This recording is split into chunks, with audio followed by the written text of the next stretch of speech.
Let's look at how to take your hair embroidery styling to the next level with a French braid.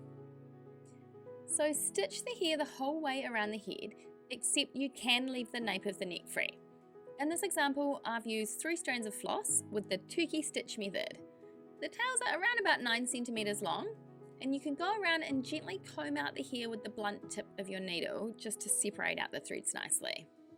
Now this is optional, but the fabric often shows through the underside of a French braid, so I also recommend that you fill in the head with satin stitch.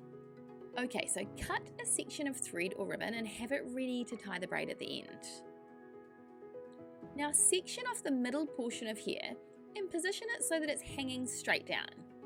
Now the wider this middle section is, the lower your French braid will begin on the back of the head. That's just a little tip.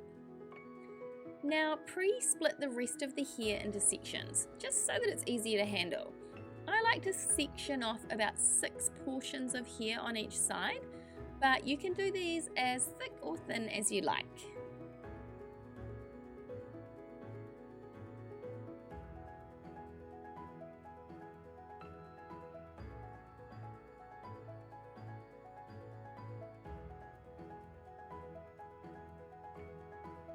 Okay, so we're going to start with a standard braid. So bring the top left section towards the right and over the top of the middle section so that it now sits in the middle.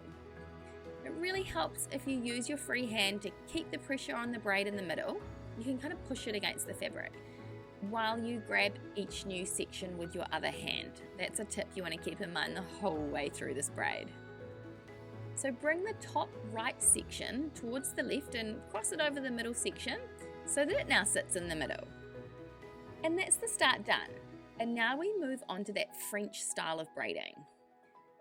So you're basically doing a standard braid, but you're adding sections of hair into the braid as you go, working your way down the hairline.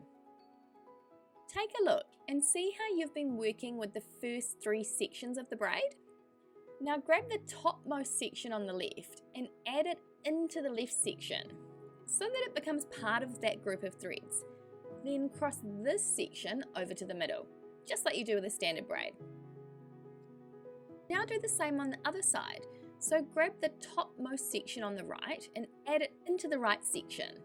Then cross that over to the middle. Keep following this pattern, alternating right and left sides.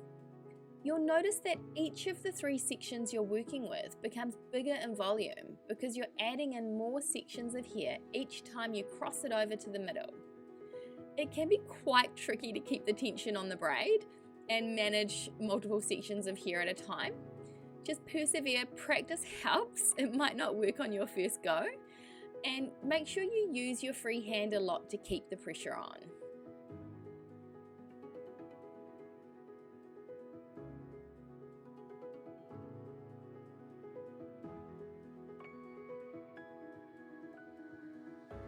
So continue until you reach the point where all of the hair has been incorporated into the braid, and then finish off the rest with a standard braid style. Then you can secure the bottom of the braid with the piece of thread that you prepared. Once again, it helps to push against the fabric to hold the tension on while you secure that knot.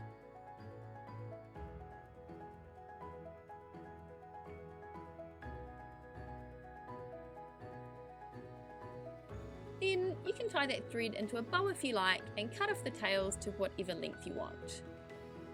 Now just a tip before we finish, this style of braid often has little gaps along the hairline because of the limited volume of hair overall.